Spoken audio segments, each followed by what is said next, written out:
Yo, what is going on? Welcome to this live coaching and networking session here with me and the Hollywood Editing Mentor community. What is happening? I see people are starting to come in. George, what up, dude? ¿Cómo has estado? Mi compa, ¿todo bien? I can always count on you to be here, man. What you been up to? Let us know here in the chat box. Welcome, everyone. This is something that, if you're new here, well, I'm glad to have you here for the first time. But this is something I'm, do every once in a while here to just make myself available to answer any questions and then also give you an opportunity to, network and connect with other members of the Hollywood Editing Mentor community. So important to network if you're out there, trying to start or advance a career in post-production, no matter what you do, what you work in, and, whether it be reality shows, sports, scripted, documentaries, commercials, promos, whatever it is. This is a post-production community of like-minded people, so it's important to, connect, talk to each other, get to know each other. That's what this is here for, right? For support.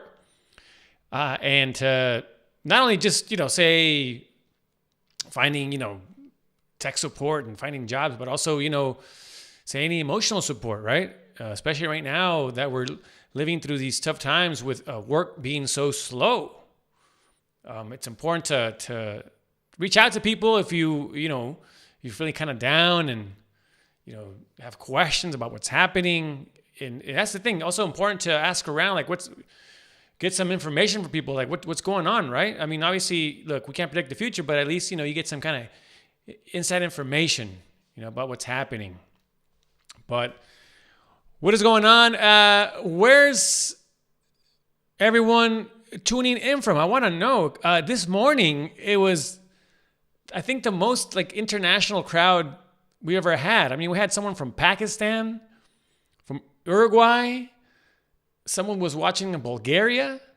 And of course, then had New York, Atlanta.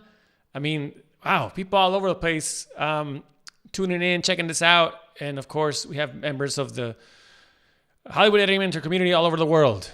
And so obviously, again, thank you. Can't do that without your support. Definitely, the way you can support this channel is by clicking on that subscribe button, hitting like. It'll just grow the channel. More people will know about it. And that's certainly a way they can help out the Hollywood Editing Mentor program. What is going on, everyone? How's everyone doing? George, like I said, of course, first one here, as always. ¿Qué onda, carnal?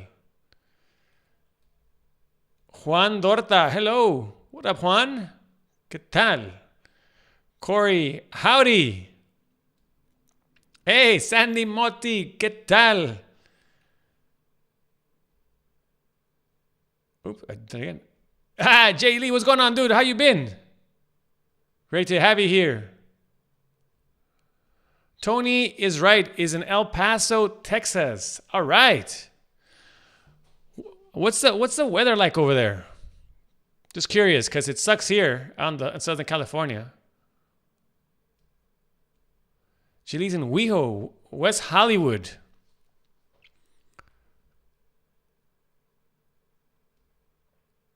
Tony's right. Saludos, ¿qué tal? Yeah, so, this is something that, just kind of hang out for a bit here, connect with each other, and, hey, I'm be taking any questions, while we're here, anything you want to talk about, anything you want to discuss and bring up. Anything. This is why we have a community. And also just going to be talking about what's coming up here with Hollywood Editing Mentor, a couple of announcements. South Central LA. Órale. That's how I used to live in Lamar Park. El Calorón in El Paso, Texas. I mean, I don't know if I'm ready for that just yet, but at least I want the sun to come out. Give me that. Man, I got something in my eye. All right. Well, if you're new here, my name is Joaquin Elizondo. I created this Hollywood Editing Mentor program and, of course, the podcast as well. And speaking of the podcast, new episode coming out next Tuesday. Next Tuesday, new episode 41 of the Hollywood Editing Mentor podcast. It's going to be a really special episode because I'm going to be having my dear, dear friend, someone that I've known, for over 20 years, Humberto Gurmilan, an author and award-winning journalist. Let me show you real quick. I'll give you a sneak peek. That's me and Beto, as we like to call him. I think in 2014, we were shooting his documentary about his life. Beto, as we all know him, suffered a surfing accident when he was 15 years old. Well, he was surfing in Baja, and left him paralyzed from the chest down.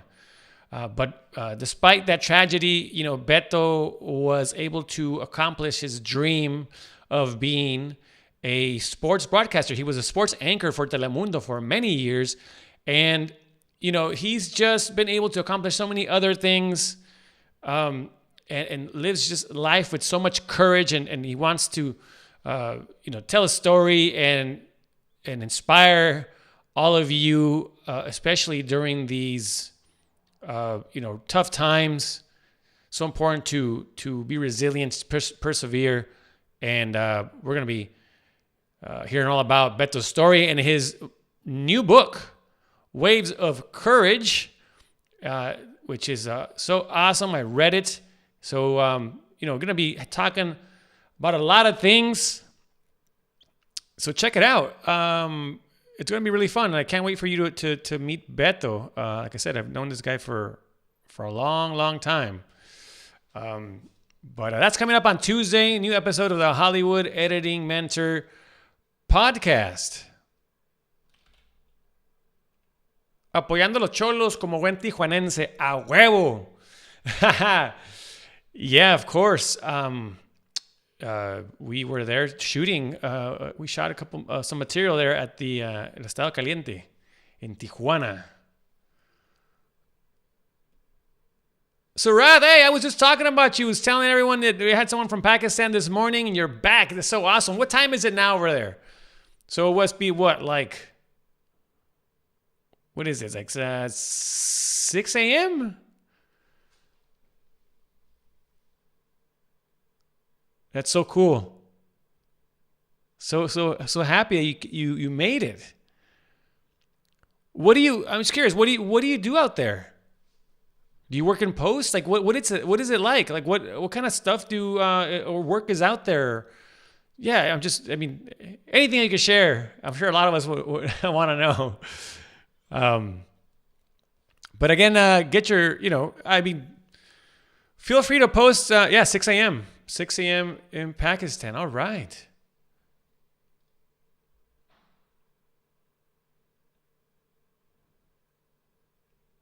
So,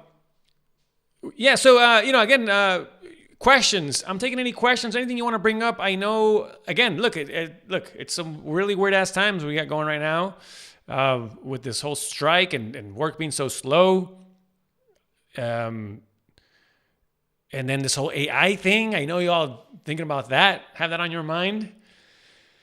So, we certainly talked about that a lot this morning. And, it's really interesting. I don't know if you guys have seen the Adobe Firefly and the Adobe, we used to call it Shasta. I guess it's still called that, but it's like their audio tool to clean up audio. It's insane. And the Firefly thing is just, I was looking at the presentation. I'm like, oh my God. It's cool. Don't get me wrong, but Jesus, is it going to impact post? Absolutely. You would think so, right? But again, yeah, any questions or anything you want to bring up, happy to talk about it here and have a discussion.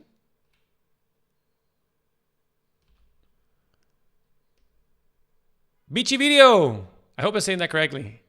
In Iran, it's 4:41 now, and you just woke up. Wow, you woke up and you're here with us. That's awesome, man. So happy that you could be here.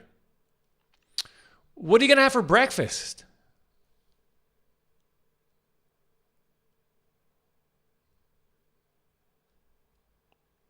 All right. Tony is right. I have a question. I'm having trouble transitioning from DaVinci Resolve and Premiere Pro onto Media Composer. Can you give me some advice? So you're having trouble transitioning from DaVinci Resolve and Premiere Pro onto the Media Composer. Yeah, I understand that. It could be quite a learning curve. I mean, personally, I jumped from Final Cut Pro 7 back in the day to Avid Media Composer. Look at my best advice is to, first of all, you can download a free version of Avid Media Composer. It's called Avid Media Composer First. And it's not a fully functioning version of Avid, but it's enough to get you going, be familiar with the interface. I'm someone that just goes for it. Like I just, download a program, start importing footage, and just start hitting buttons, messing around with it. Honestly, I sometimes, for example, like I took during the pandemic, it was a week-long course about DaVinci actually. And, I mean, I got to know it. And I got to say, though, for me, following like a tutorial, it's fine. Like, it helps a lot. But then, like, I have to just sit there and start messing with it. And, I mean, that's how I learned Avid, honestly. Like, I just, I think I did do like some, like, lynda.com tutorials. But, like, after that, like, I just, I think I got some, like, old footage that I had from stuff that I had shot, before, and just started messing with it. And that's how I think it's the best way to learn, honestly. I'm getting this, this question a lot, and just talking about, especially DaVinci. DaVinci's been brought up a lot recently, and it's a great program. I love it. I just actually transcoded some dailies recently, and it's great. But I think, and I said this in the morning session, that it's it's just important to be able to jump on any of these NLEs, these software apps, programs, and be able to use them and figure it out pretty quickly. I'm not saying that if you just kind of open up or use, say, DaVinci for the first time, you're just going to know it. Well, no, but I think as an editor and working in this field, it's important to be able to jump on something and kind of figure it out again pretty quickly. I've been in situations where I remember like several years ago I hadn't used Premiere a lot. I think I just had used it like at home. I had never used it like on a paid gig, and I got a job, and I wasn't as fast, say, as maybe Final Cut, but like I could use it, right? And then right away picked it up, and I'm good to go now. And it's, say, I use Premiere here at home, and then for work I use Avid Media Composer. But that's my best piece of advice, honestly, is just, well, first of all, if you can, like, get some tutorials. That's the way you work. It's really knowing. It's really all about how you like to learn. Like, do you like to follow tutorials? Do you like to, say, follow or maybe more of like a class type style? Do you like to do things on your own, right? I'm someone, me personally, for the most part, just like to do things on my own. Like, I just like to mess with it. Maybe watch, again, a tutorial, maybe watch it, not follow along, but watch it, and then like just jump into it. So that would be my biggest piece of advice. And anyone else wants to chime in, by all means. But thank you, Tony.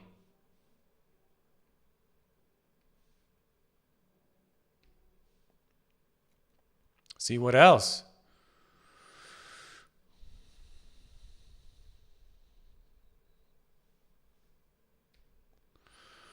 Juan Dorta, this is a very good question. Hi, recently started my career as an editor. I am interested in developing skills to specialize in trailers and ads. Is finding a niche the best way to go, or should I be more versatile? Look, very, very good question. it really depends what you want to do, right?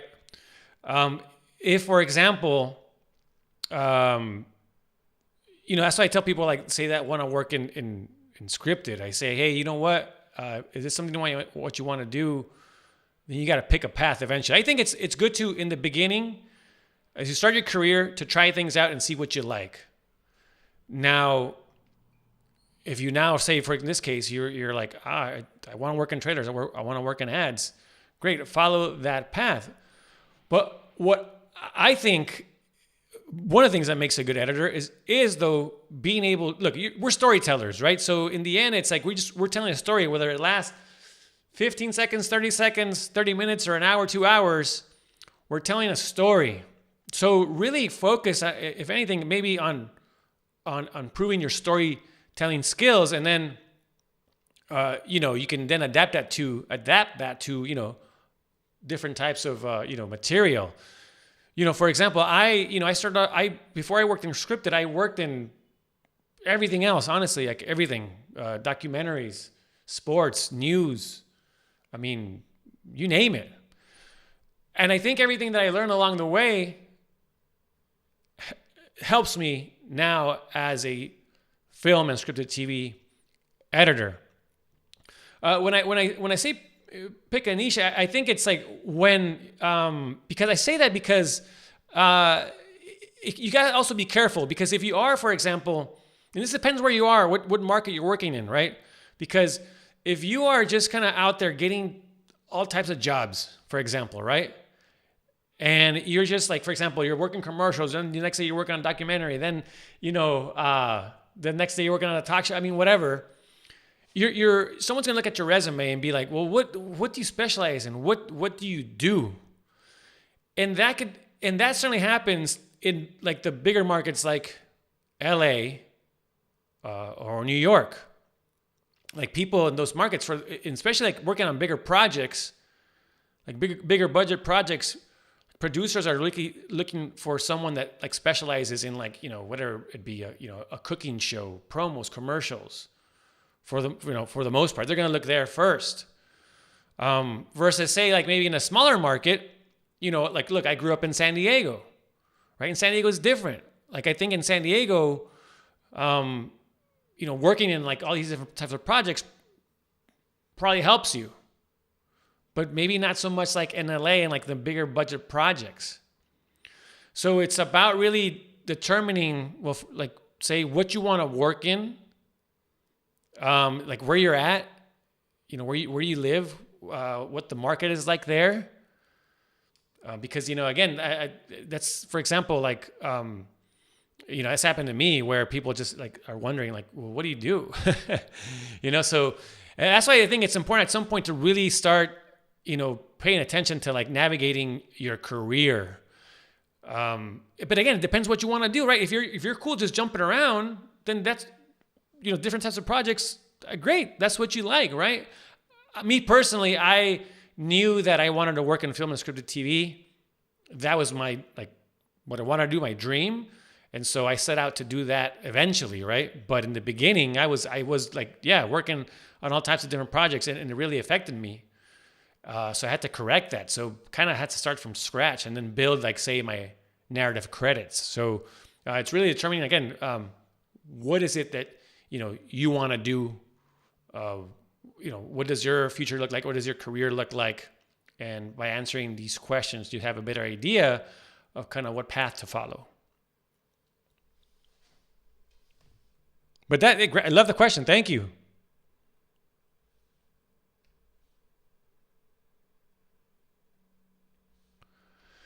Yeah, Jay Lee, last CPUG meeting was all about AI. It's wild what it's able to do. It's only going to get more powerful. I wish I would have gone to that. Anything you want to share? Anything cool that you saw there at that meeting? And also anything that you're worried about? I'm interested. Again, the biggest thing that I've seen is, like, for example, like the Adobe Firefly. I was just blown away by that. Or anyone else, any things, any like tools or any, AI news that you want to share? someone reached out and sent me a question via email.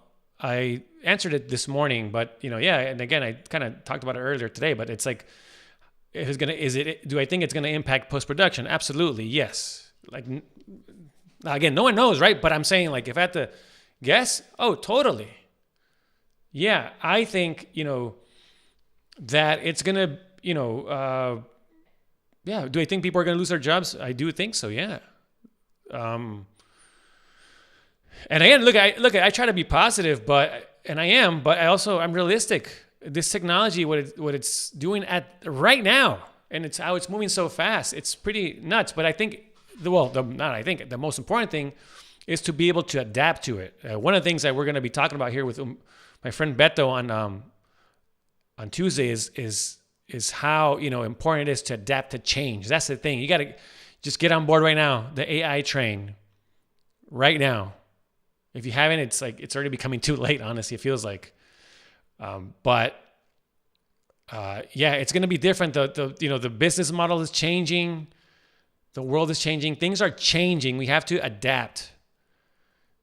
And one way is by simply learning the tools, right? Being able to learn the tools. But yeah, I mean, I mentioned it this morning, but I think, like, for example, what I see in posts is like, I see eventually, and maybe not, right away, but I see like the AI robot, doing like a first pass on something, and then you bring in an editor, clean it up. That's what I see that in the future, But hey, look, I'm just being, realistic, and these are the things that we need to talk about and prepare for. Honestly, like, prepare for it.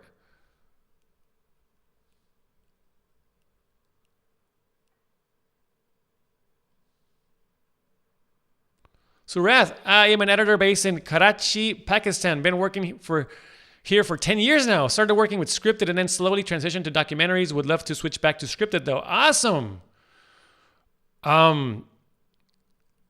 Is there a lot of work? What's the work situation like over there?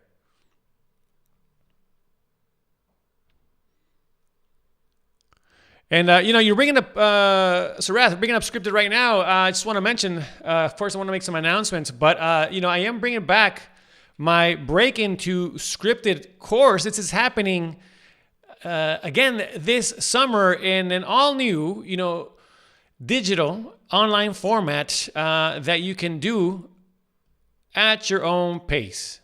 And so you can head on over now to HollywoodEditingMentor.com/waitlist and find out more information about the course. There's a video there about it, telling you what it's going to include, what it's all about. And you can read some testimonials, some success stories from the previous iterations of the course. Did them last year, and it was a live group setting, and now I'm doing this online digital course so people could just do it at their own pace, right? A lot of people couldn't make it, for example, on Saturday mornings, and you can get a free PDF as well. And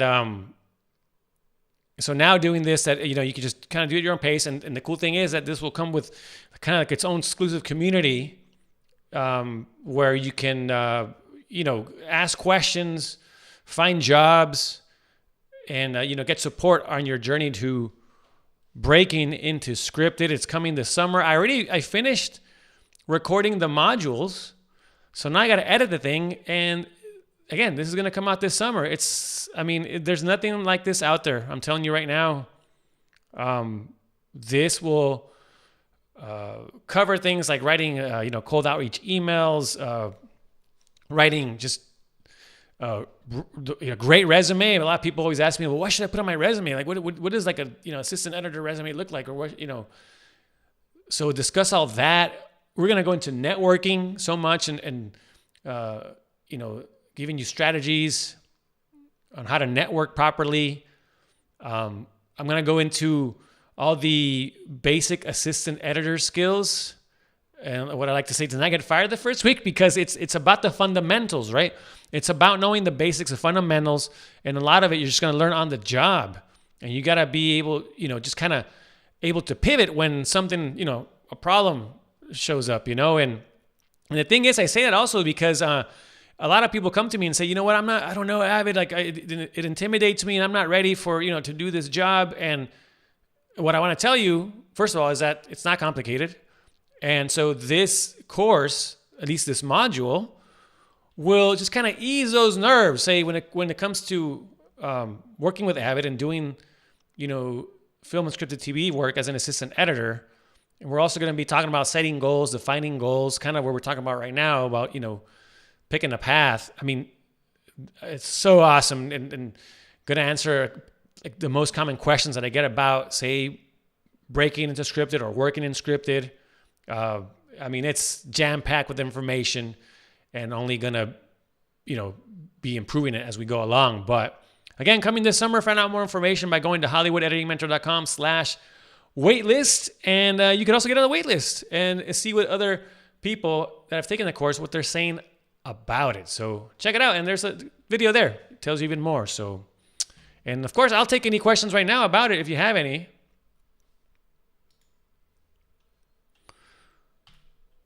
There it is. Join the waitlist today. All right. So, I wanted to get, talk about that because, so Ruth here talked about switching back to scripted. And, I get asked a lot about that. I got an email today about that. What steps can I take to now, break into scripted? And, well, there's a course that's called that, so... but anyways, just putting it out there. Join the waitlist today. Oh, here's a good question.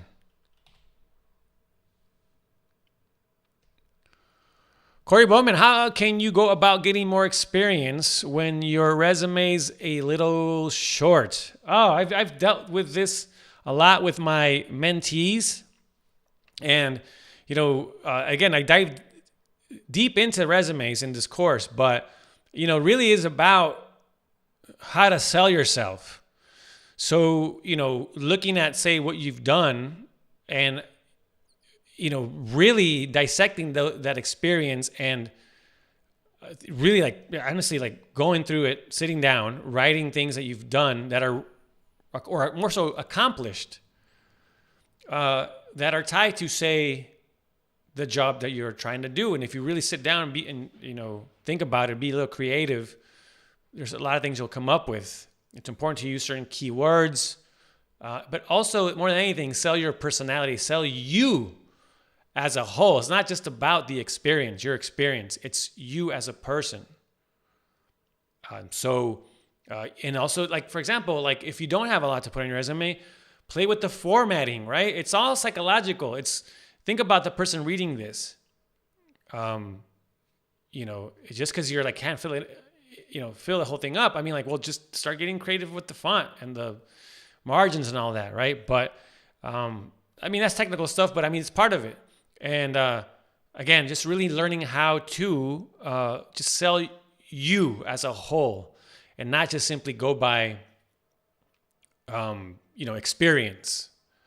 So, I like to put, for example, if I don't have, say, a lot of experience, I try to include a small intro paragraph that really, describes me as a person, not just simply what I do, what my skills I have, but also say, what my interests are, right? Don't sound so formal and robotic, right? I always talk about putting, more about, say, what I like to do outside of work. Because again, a lot of this stuff is going to be about relationships, and you never know how you're going to connect with people. I always tell this story, but for example, I had my very first mentee when I started this program, graduated during the pandemic. Had worked on just student films and, other stuff that wasn't even related to post-production. But she had, she created the first women's golf club. at the at our university. And I'm like, wow, that is really, first of all, that's awesome. That's cool. But you need to put this on your resume, like really highlight it, because a lot of people who are going to read this are going to be into golf, and it's going to get their attention. The fact that you started like the first women's golf club or golf team in at your school. And sure enough, someone picks up on that, and, you know, a producer, they start having a conversation about it, and, you know, she got a job in post, like right out of school during the pandemic.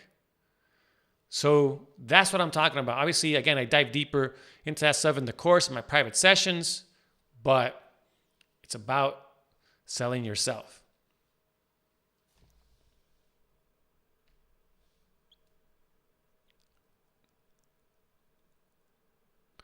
Let's see. Sandy, I've been trying to practice my editing by shooting some videos at home, but don't have any music or sound effects to practice with. Any recommendations on where I can look for background music for practice? I mean, you know, my first thought is, like, if you don't want to pay for it, I would just get stuff off of YouTube if you're just practicing with it. I don't know, will I get in trouble for saying that? Someone's listening to me right now. Someone, the YouTube AI or YouTube robot, just heard that. It's flagging it. But no, seriously, I mean, you know, that's what I would do. Same thing with sound effects. There's also a company called Pro Sound Effects. They have this little app called SoundQ, and you can download it. It's free, and you can have access to a bunch of free sound effects. It's like you just search for it and download it. If you want the more premium sound effects, you can pay for it, the service, a subscription. But, you know, the free stuff is great. And the app is awesome because, you know, it's just kind of like a finder window, and you just type in, you know, whatever, dogs barking, and you get some options. And then with music, I mean, like, if I didn't have anything around me, I would just get stuff off of, like, you know, the web. I mean, obviously just for practice, just rip it.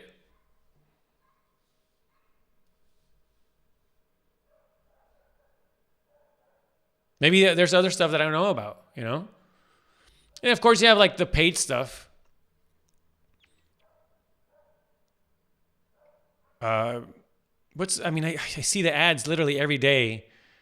Emotion Array, Artlist, Epidemic Sound. Epidemic Sound, I've seen that a lot of people use that for music.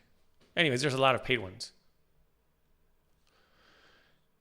Hey guys, don't forget to hit the subscribe button, support this channel, hit like on this broadcast. It's going to really, let people know about the Hollywood Editing Mentor YouTube channel.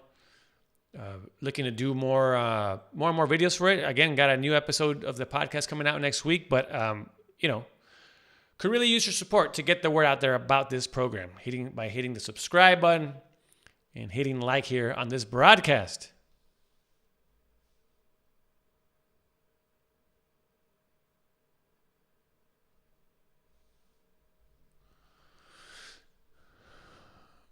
Juan, thanks for your answer. Hey, no problem, man. Hope you found it helpful. He says, I do agree storytelling ability is the most important skill for an editor. Absolutely. That's what we are. We're storytellers. So it's important to,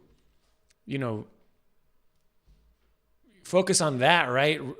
And really know how to tell a story where no matter, say, what project you're working on. Again, if it's scripted, if it's unscripted, is it a documentary? Is it, a 15-second promo? Whatever it is. Work on your storytelling skills.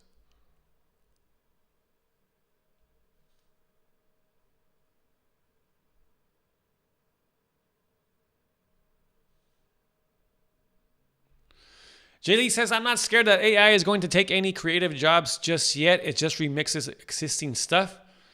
But a lot of the mundane, repetitive work, it will do for you. Yeah, for sure. So, we'll see. I guess just get familiar with those tools.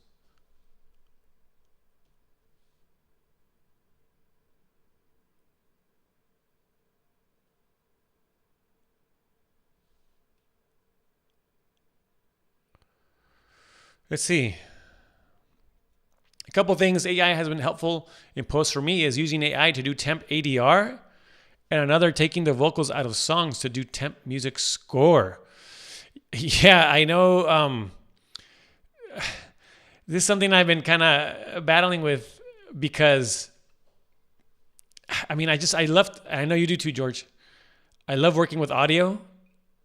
Like, I just love messing with it. And like, I have a bunch of plugins, like isotope plugins, that I just love tinkering with. I know that there's an AI that'll just, do it 100 times faster.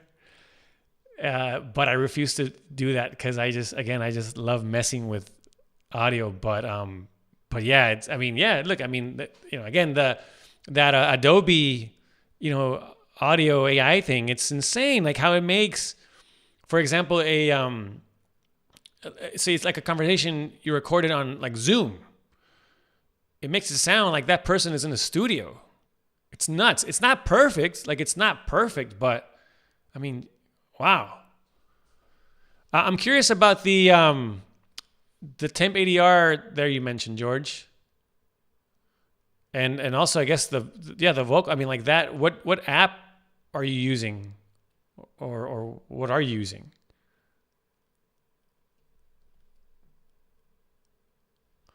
Jay Lee, yeah, they showed how AI can do that just at first pass. Yeah, no, that's for sure. Could do an assembly for you? Wow.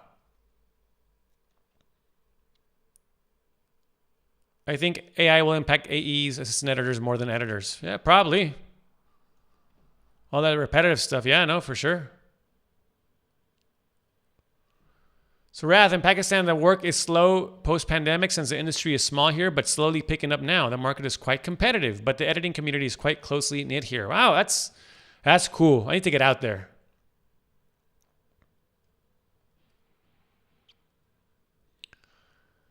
Arwa, great to see you here. I just graduated and was wondering if you have any recommendations on where to apply for editing jobs as an international student.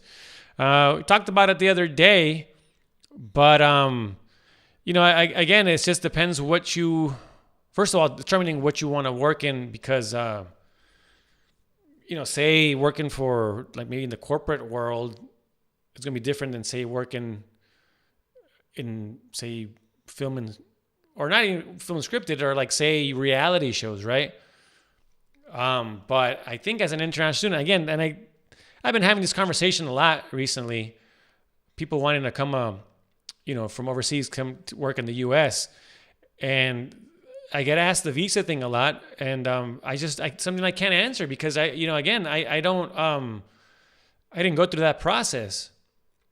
But from the conversations that I've had with people who have gone through that, applied for visas, I hear it. I mean, I just think that it's about connecting with people that have gone through this process, who have experienced this, and then going from there, right? And then getting maybe, some other contact, someone to talk to and help you out. That's complicated. Maybe someone else, here knows more about that. But that's the thing. And as we said, definitely put it out there and put it out in the community, like put it in the Facebook group and make a post, right? Explain more your situation. Just give us more details. Give as many details as possible. Be concise, but give us details, right? What do you need help with?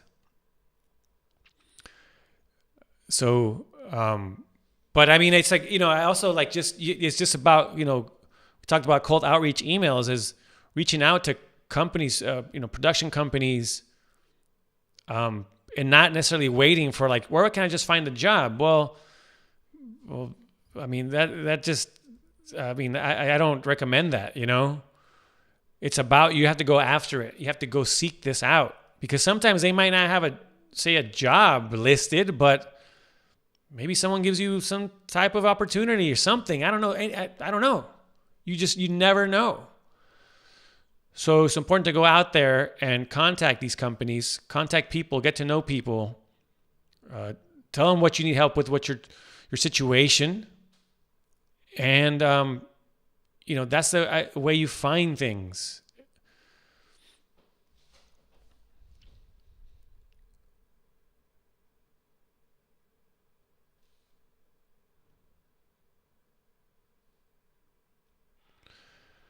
George Lopez, I know, crazy. Apple Music has a new feature. You can take the vocals out in real time. So you can, wait, are you serious? I have not seen this.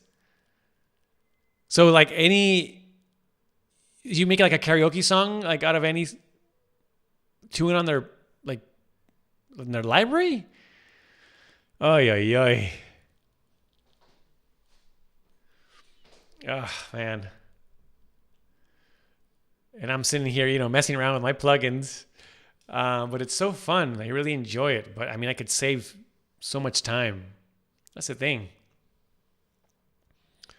So yeah, look, I mean, that's the thing. It's also, incorporating all these tools. And the cool thing is like, you can, how is this gonna, the cool thing is, I think is we're gonna be maybe, or help us, all these tools will help us also be a little more creative, spark some creativity.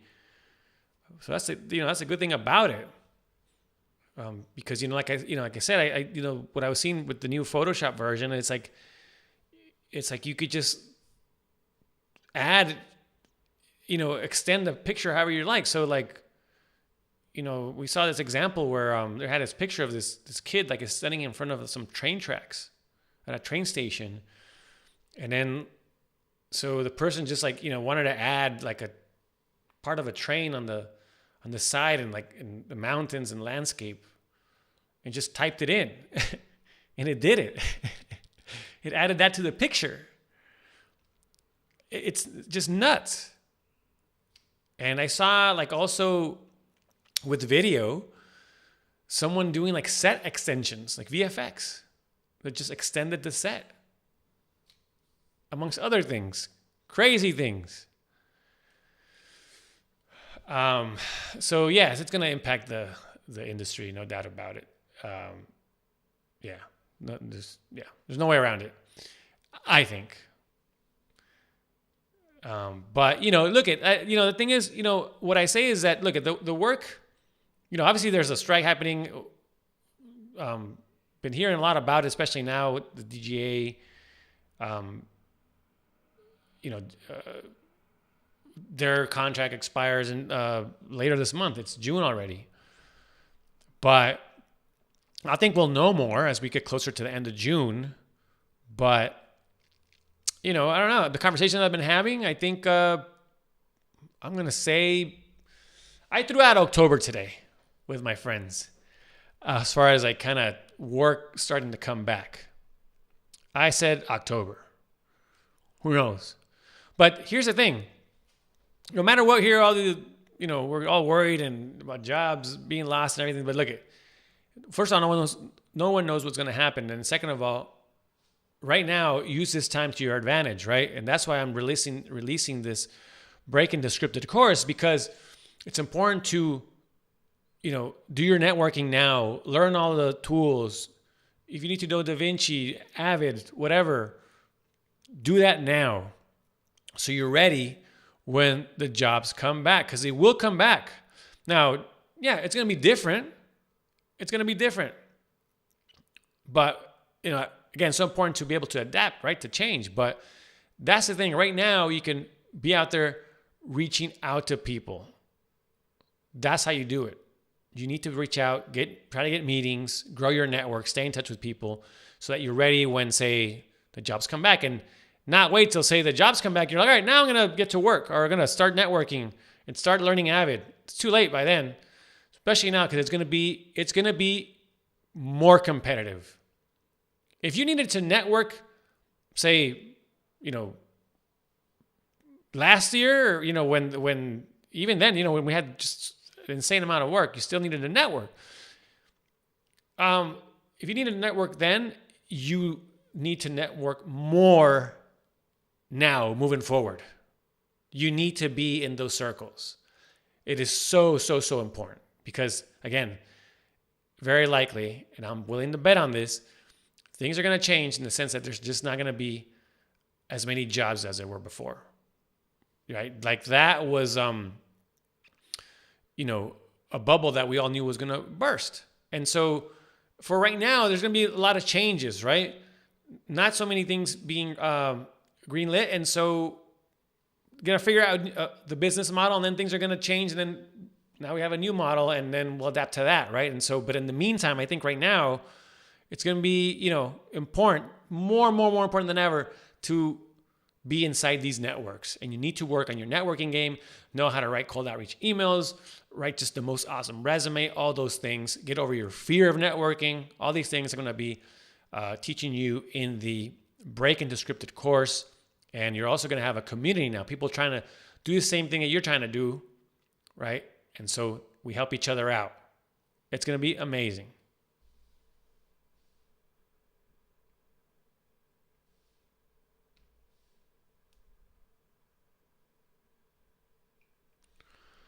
So Rath, you spoke about agents and agencies in your earlier session. How does that work? How do agents help editors find work? Are there agents for assistant editors as well, or just experienced editors?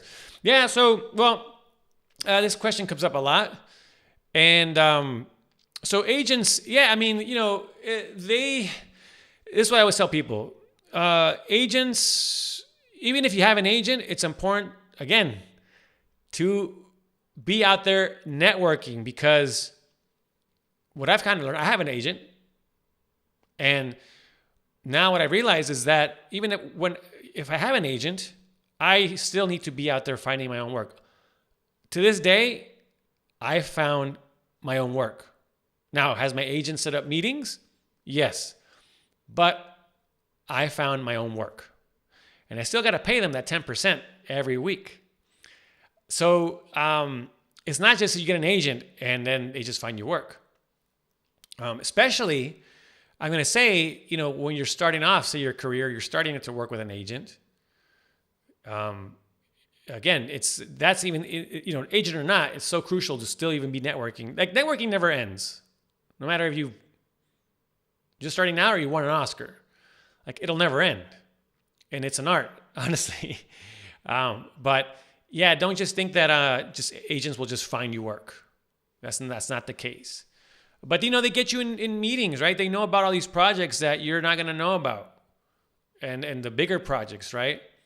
And no, I don't know of any agents that represent assistant editors. I'm going to say I don't even see why that would be the case. But maybe there's one out there. I don't know. I know, but I've never seen that.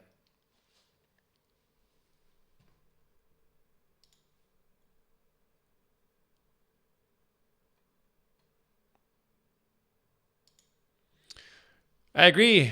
AI, we're talking about how we can kind of just, be more creative with AI. AI is an opportunity to become creative again. AI looks at everything everywhere all at once. LL. But remember, nothing can replicate your own unique experiences. Absolutely. Yeah, no, again, I've been tinkering with it, and it's like, it just sparks new ideas. It's interesting. As long as it's used for good things, right? That's the thing.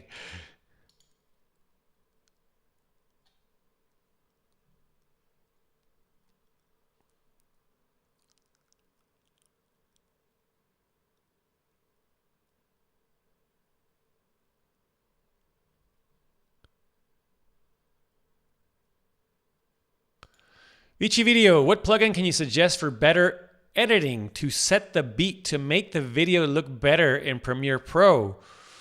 I don't know. I don't know of any. I don't use really any plugins. In Premiere, the most that I use is like transitions. That I use from I think Motion Array or Envato Elements. There's some cool transition stuff like that. Beyond that, no, I haven't used any other plugins. I mean, you have the high-end plugins Sapphire, or I think they're Boris now, or maybe I don't know if it's the same thing or not. Boris Continuum. Those are very popular but very expensive. So those are just some ideas.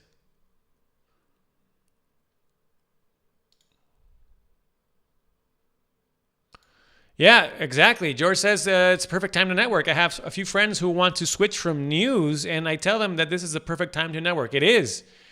It is the time to network. It's the same thing that happened when, like, with the pandemic. It was like, all right, everyone has time to meet and or answer your emails. Use that to your advantage.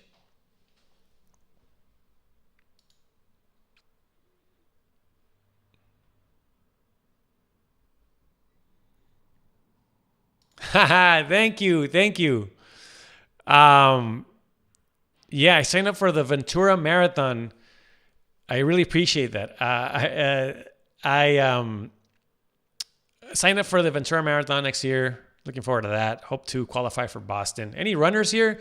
I talked about this in the morning session that for a while, I've been thinking about starting, because someone suggested we go for a hike, which I'm totally down for that. But I had been thinking about, for a long time, starting a running club, Hollywood Edmonton Running Club, where we meet up, we go running, at the most, maybe 3 miles at the most. And then maybe go get a coffee or a beer after, kind of have fun, do a networking thing. So, yeah, just wondering. I don't know if you heard the podcast episode with Monica Salazar, episode 40, talked about tacos. And I think that would be a cool also networking event, like doing like a taco tour in LA, like walking around, driving around, going to different taco places and hang out and network. Or any other ideas, any fun networking events, I'm down. I want to, I feel like I always suggest, like, for the most part, like something about eating and drinking, which I love, but it's important to also be active, be out there doing some type of physical activity, exercise, get out. Balance. It's all about balance. But thank you, Vici Video. I truly appreciate that. Corey Frost is here. Better late than never. So you're right. So happy you made it. Oh, Ken. 3 miles for sure. Yeah, that's max, right? Maybe we could do like a, I don't know, less than that, But the point is just to get out and hang out and network and, go grab a snack afterwards. That's really, that's really what we're looking forward to, right? Is go getting that post-run beer. But now, yeah, look, I'll see. I'll put it on an invite and see what people come out, because it'll be fun.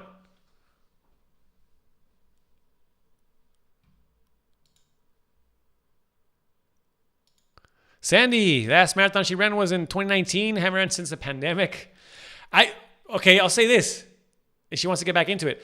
So I ran the LA marathon the week before the pandemic hit. Like literally, like that's the Sunday before the pandemic shut down the world, or at least LA. I'll say that. And so I haven't ran a race since then. I just started recently. But yeah, I wanted to get back into it. My brother recently qualified for Boston twice. He's killing it. So I'm like, all right, I can't let this guy beat me. So I'm getting back into running. And but yeah, I totally get it.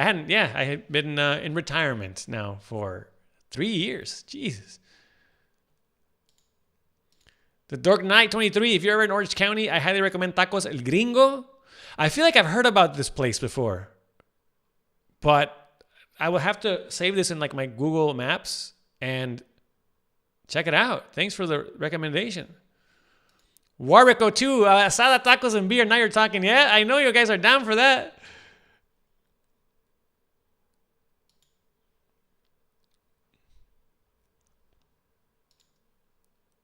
Hold on, we'll get to that. The Dark Knight, you been to Tacos Los Cholos? Oh, now we're talking tacos here, dude.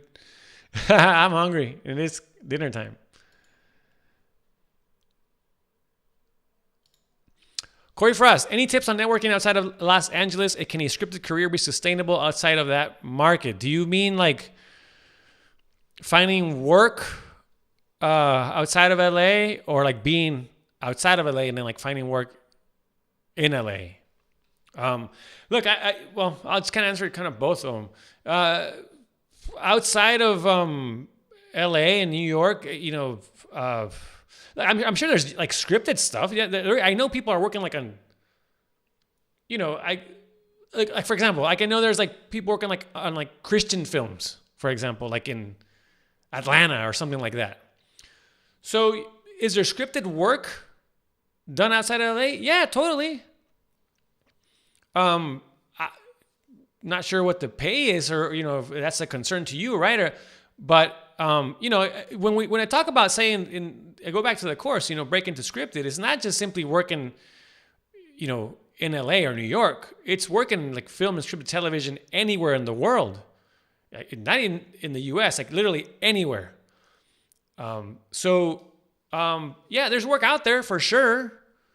But if you want to work, for example, union projects, then you have to be in LA or you have to be in New York. And then, for example, if you are outside of LA and you're trying to get, say, union work or in film and scripted in, say, LA or New York, I still think that you need to be in either of those cities. Like, it's going to be really tough to work remotely, especially if you're just starting out. If you're a seasoned, for example, assistant editor, you might be able to, live in the Midwest, for example, and work on projects in LA or remotely. But look, I've known, especially now with things kind of changing, things changing and slowing down. Like I know assistant editors that are like, that were living, say, in the Midwest and are like coming back to LA. Because of like the networking, right? You have to be there. So I hope that answers your question.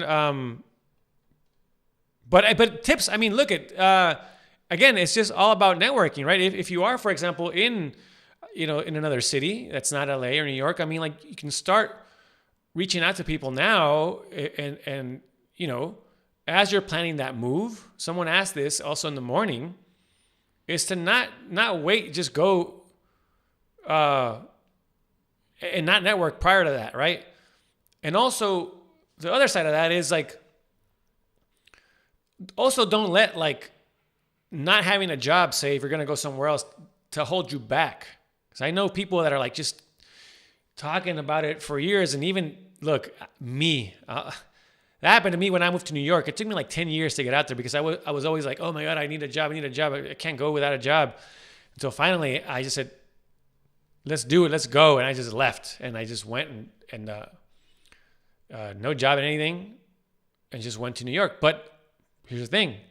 I planned for it, right? I planned for it for like a year, like saving money, right? So all those things. But anyways, look at, and then, scripted work. There's scripted work outside of LA for sure. I know people that work in that stuff, like I said, it just reminded me of like, say, Christian films. Like I know that there's like an industry there and like in other cities for sure.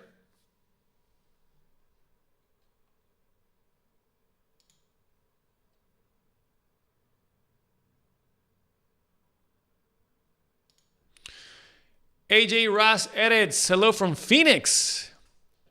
I've been listening on my commute home. Oh, awesome. Careful. What would you recommend for someone making a reel when most of their work is diverse and doesn't mesh well? Good question. And again, I'm going to often say like, I've experienced this because that was the case. Yeah, look, when I used to, again, I mentioned earlier, like I used to work before working in scripted, I worked in everything. I mean, like talk shows, award shows, news, sports, you name it. So I was trying to make a reel, and what I did, and I suggest you do as well, for me, reels, I really think it's about the music. I'm going to say it's a big part. And so in this case, when you have so many different projects, for example, I try to connect everything with like, with the music, right? Just finding the right track that connects everything, that kind of fits like the energy and tone of all the clips that I'm showing, right? Like, for example, like I remember doing a reel where it was very, it was like a lot of action, it had like boxing on there, it had like, this award show intro where this guy like jumps off a cliff, and parachutes down, and had some like a fight there on. I mean, just a lot of action, cool stuff. And so like I picked like just something energetic, right? So really, I think is understanding the tone, what tone you're going for, and match that, say with material that you're showing, and pick the right song for it. So really pay attention. Like again, it's telling a story. How am I telling a story and setting the tone with my clips? And that's where you have to start getting creative. And then finding that just the right music, I think. Or, also at times, and also, say maybe switching up the music, doing really good music transitions. I mean, that shows a lot about you editing music, right? So maybe also speeding things up, then slowing things down, and getting creative with that, but with the music and sound effects. Really also, you know what? I think with sound effects, really just beefing that up, make it interesting. If you're going to add text, interesting text, don't, again, nowadays it's just like you need to be really creative. That create something that's, highlights your storytelling skills, and also like your technical abilities is very important. And again, nowadays, look at, there's just some great stuff out there, honestly. It has to look good and really grab someone's attention, hold them there for, 2-3 minutes. Again, and also I would say that I wouldn't make it too long. That's the thing. It's like when people tell me I did 5-minute, 7-minute reels, I'm like, oh, that's like a feature length film. Like, no, I'm not watching that. 2 minutes and 3 at the max, 3 max. And that even, that seems like a lot. But also, like I also, when I would point to people, say to watch, and I haven't shown a reel in I don't know how long, but like back in the day, what I would show people clips, sometimes I would or material, I would also send individual clips to people like in an email and say, watch this, these clips directly to specifically what I want them to watch. Versus say like, here's my YouTube channel or here's my website. No, like send direct links. That's also what I'll say about that.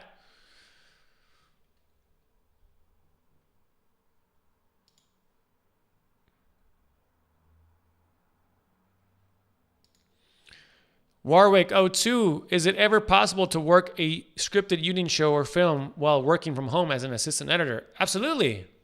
Yeah, my assistant was at home during my last show the entire time.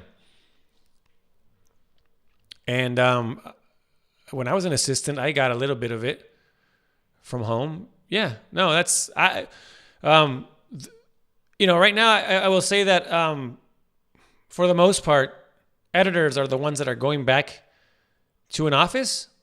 Maybe they'll start cutting dailies at home and then move to the office, or not. But assistants, for the most part, are staying at home. At least from what I know so far, as of now.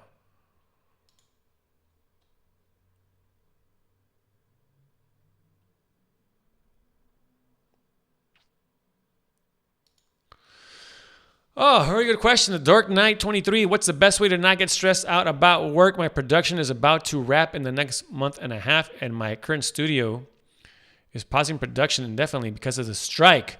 Look, I did a video kind of about this, about dealing with unemployment. It's on the YouTube channel. But I try to see always the positive side of things. In this case, how can I use, my time to benefit me and grow my career and grow me as as an editor, as an assistant, and, how can I use it to my advantage? So, let's first talk about the finances, right? I mean, that's important, right? I mean, look I hope you've been saving. And I say that because that is, just as freelancers, not even talking about just film and scripted. I mean, like just as freelancers, why it's so important to have a financial plan, right? I mean, like That's the thing. It's so important. And I mean, look, especially right now, right? So, I hope you've been saving. If not, I mean, like, it's a good time to kind of hit the brakes maybe a little bit. But look at just, we talk about this also with my friend Beto on the podcast. We're going to talk about this on Tuesday, but like not focusing on the things you cannot control, right? Just focus on what you can do for yourself. What can you control, right? And so, don't get caught up in these just negative thoughts. And, really, like, for example, I really recommend, like, for example, doing this, talking to people, reaching out to people, having conversations, so you can, like, also get ideas on what to do, maybe what other jobs are out there. You could stay creative, hit up family and friends, do tutorials, learn something, do things that you weren't able to do before. I always encourage meditation. Like I meditate, definitely I encourage that. Doing exercise, eating healthy, all those things are just gonna, kind of ease that stress, right? You don't want to let this thing stress you out. That's the thing, right? I mean, it's, again, there's things that you just can't control. It's not even worth like stressing out about those things, right? So focus on you and your mental health. And I just saw something, or Surath here is talking about this, she brings up how can editors take care of their mental health? And it's like, exercising, staying active, eating healthy, right? Staying creative, like watch films, like watch TV shows, listen to music, get inspired, read books, go to museums, all these things are just going to kind of nourish that creativity in your mind. And it'll help you kind of stay distracted, say, from and the stuff, like the negative stuff, right? And also but if you need to find work and all that, I mean, like, you have to kind of set time for all these things, right? That's why, like, time management is so important, is to, set aside time for, say, I'm going to, reach out to people today. I'm going to send so many emails, do that. I'm going to work on my resume. I'm going to look for work. I'm going to watch a TV show. I'm going to go out for a run. Like, all these things, like, kind of set it up, right? Like, when you're not working, it's about to create, I think it's about really, I think it's important to set a routine, to stay active, because if you're just kind of sitting there and like waiting, and it's just going to stress you out. And so, yeah, it's just use this to your advantage. Use this time, this downtime, right? Stay healthy, honestly, stay creative, and, learn new things. But also at the same time, again, you gotta, I understand there's a financial kind of side to this. And so also you gotta do what you gotta do. I mean, look, I know people are out there doing Uber Eats. I know someone said they were washing dishes. I mean, it's fine. You gotta do what you gotta do. But understand that this too shall pass. Like, it'll pass, right? The work will come back. It's gonna be okay. Honestly, like, yeah, it's gonna come back. But in the meantime, hang in there, and as much as you can, say, maybe financially, and then if you need to do other stuff, by all means do it. I mean, it's important. You gotta put food on the table, right? It's fine. But this storm shall pass. Just gotta hang in there, honestly.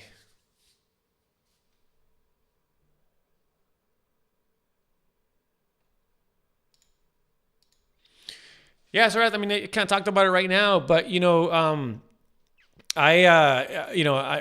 favorite things to do are meditation, exercising. I do strength training and running. I'm into boxing. I need to get back into that, and I stretch. I focus a lot on my diet. That really messes me up if I don't eat well. And I'm not saying like just be like on a diet, like eat just lettuce. It's like no, just not eat junk. And also get good sleep, hydrate, and go out, and if you don't like to exercise, go out for a walk, like just walks. I go out for a walk, get some sun, or I even go to we have a gym downstairs. I go to just jump on the treadmill and walk for like 30 minutes. I'll put my phone, watch some YouTube and learn something, right? While I'm walking, all those things. And again, I say, stay creative, like watch films, TV shows, dissect them, right? Don't just watch them maybe for entertainment. Just maybe also just kind of like sit there and like really dissect them. What are they, what are they doing here? How do they do this cut or whatever? How do you use this music? Stuff like that, A lot of things you can do. But yes, it's very important to take care of our mind and our body.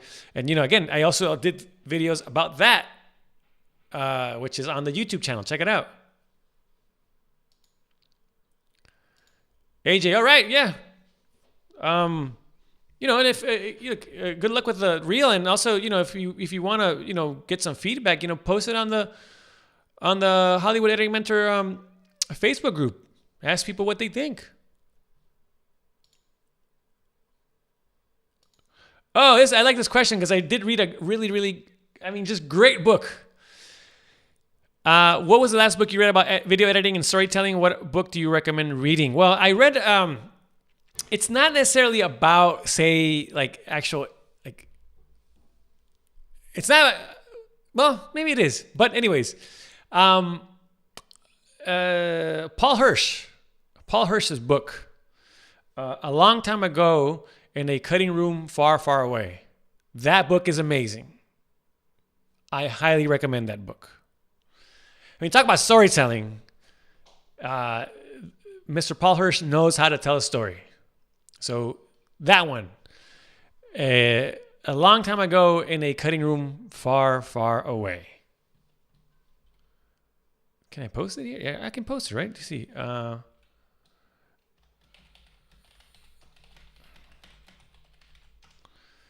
Let's see. I'm going to put here. Here's the link. I just put it in the chat box. Highly recommend it. All right, gonna start winding this down. I'm hungry, honestly. Straight up. I love answering your questions, but it's time to make some dinner.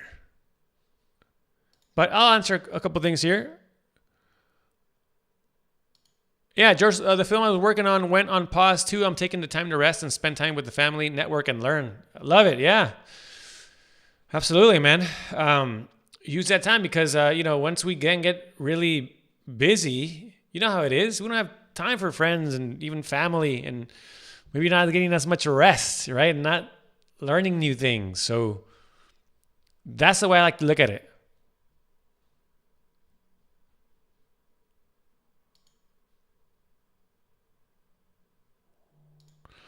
Yeah, in Doc's reality, the burnout is real. Oh, yeah. Oh, talk about burnout. I mean, look, I don't know if you listened to the episode 40 of the podcast, but, it's about burnout. And Monica, she talks about it.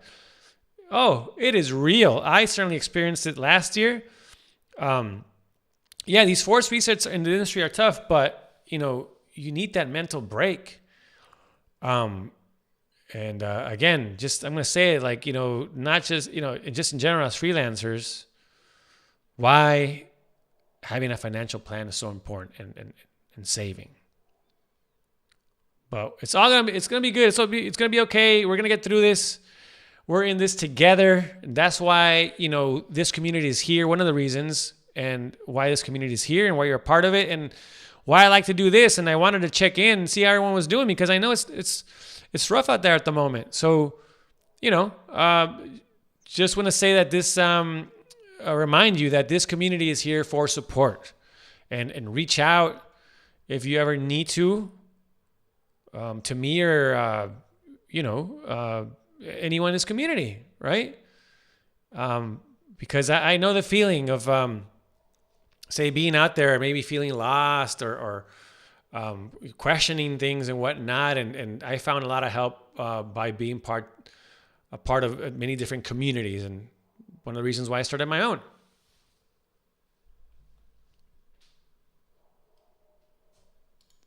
Oh, look at Kirill is here. Hi, guys. What's going on, Kirill? All right. Glad you made it. Okay. I'm going to wind this down. I'll do one of these again soon. These are really fun. And I love that people from literally all over the world are joining in. This is so awesome. Again, thank you for your support. And do support the Hollywood Editing Mentor YouTube channel by hitting subscribing to the channel so you're notified when I upload new videos. And, hit the like button here on this broadcast. We'll certainly get the word out about the Hollywood Editing Mentor program. And, it'll help grow this community. Just keeps growing every day. And just want the, more people around the world to know about it. And also, don't forget, the Break Into Scripted course is coming back this summer. So sign up for the waitlist, and by going to hollywoodeditingmentor.com/waitlist, you can watch a video there or explain more about the course. You'll see some testimonials, some people sharing their experiences, some success stories from last year's course. So visit that today, and hit me up with any questions you might have about it. You'll definitely see it this summer, and I'm going to do a proper presentation about it in the coming weeks. But in the meantime, if you do have some questions, reach out, hit me up. All right, I think that does it for this session, this live coaching and networking session here with Hollywood Editing Mentor. Thanks again for stopping by. So great, chatting it up here with all of you. Kirill, oh, dude, thank you, man. Appreciate that support, and so happy you made it. Happy to help any way I can. Corey Frosting. All right, Corey, thank you. Jay Lee, man, so happy you stopped by. Thank you for being here.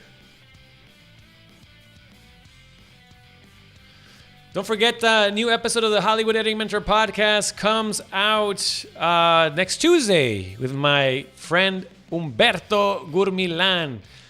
Guy's amazing. And we're also going to share a link to the documentary we did about his life and his return back into the ocean. Really fun. Ken. All right, dude, let you know about the running. Corey, hey, thank you. Surah. Oh, man. Truly appreciate it. You could jump in here and tell us more about, your work out there in Pakistan. All right.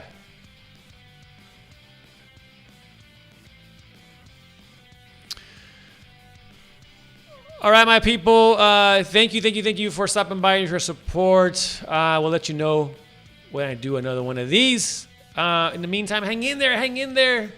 Stay healthy, stay creative, all right? And again, ever need to reach out to anyone, I'm here, this community is here. Don't forget about that, all right? All right, everyone. Well, have a nice night or a nice day, depending where you're at. But my name is Joaquin Elizondo, the creator of the Hollywood Editing Mentor program and podcast. I'll see you at the next session. Hasta luego.